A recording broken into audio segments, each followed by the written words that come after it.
다음은 항원 X와 Y에 대한 생쥐의 방어작용 실험입니다. 항원이 2개 있고요. 자, 유전적으로 동일하고 XY에 노출된 적이 없는, 항원에 노출된 적이 없다는 건 지금 체내에 항체 없어요. 기억세포, 형질세포 없어요.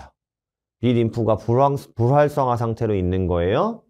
생쥐 A, B, C, D를 준비했고요. 자, A에게는 X를 주사합니다. 자, 생쥐 A에게는 X를 주사합니다. 그 다음 생쥐 B에게는 Y를 주사합니다. 각각 항원을 주사했습니다. 그럼 이제 뭐 하게 될 거예요?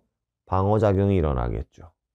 자, 주사한 XY가 면역 반응에 의해 제거된 후 A에서 혈청을 분리했습니다. 혈청이 뭐겠어요? 피를 담았을 때 요 윗부분, 혈장 부분을 우리가 혈청이라고 부르거든요.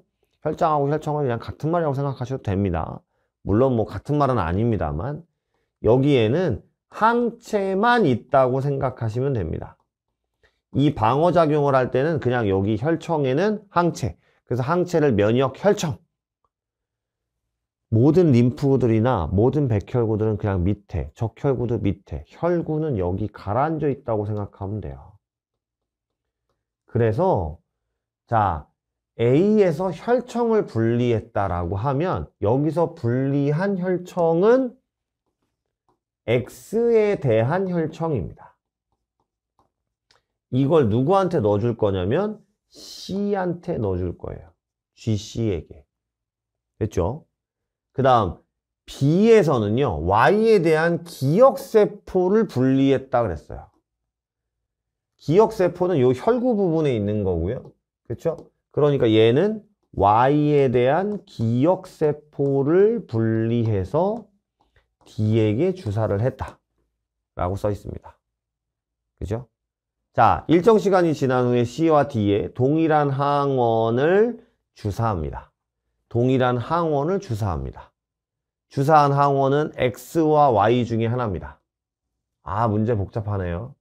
자, 지금 C는 X에 대한 혈청을 갖고 있고요. D는 Y에 대한 기억세포를 갖고 있는데 둘한테 X, Y 중에 하나를 주사한 거예요.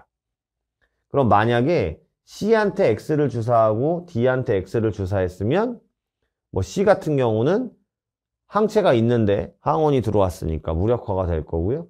뭐 D 같은 경우는 X에 대해서 항체를 만드는 1차 면역 반응이 일어나겠죠.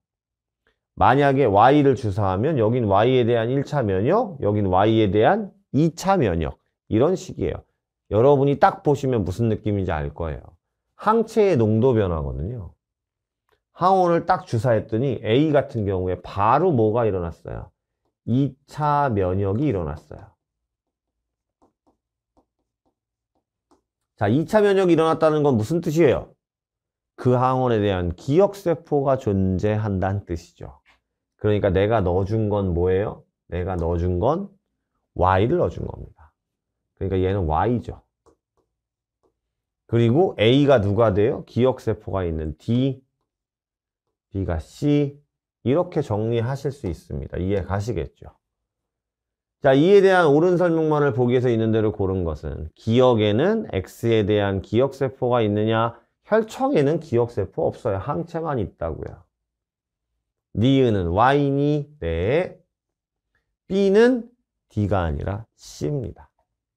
답은 니은 1번이네요.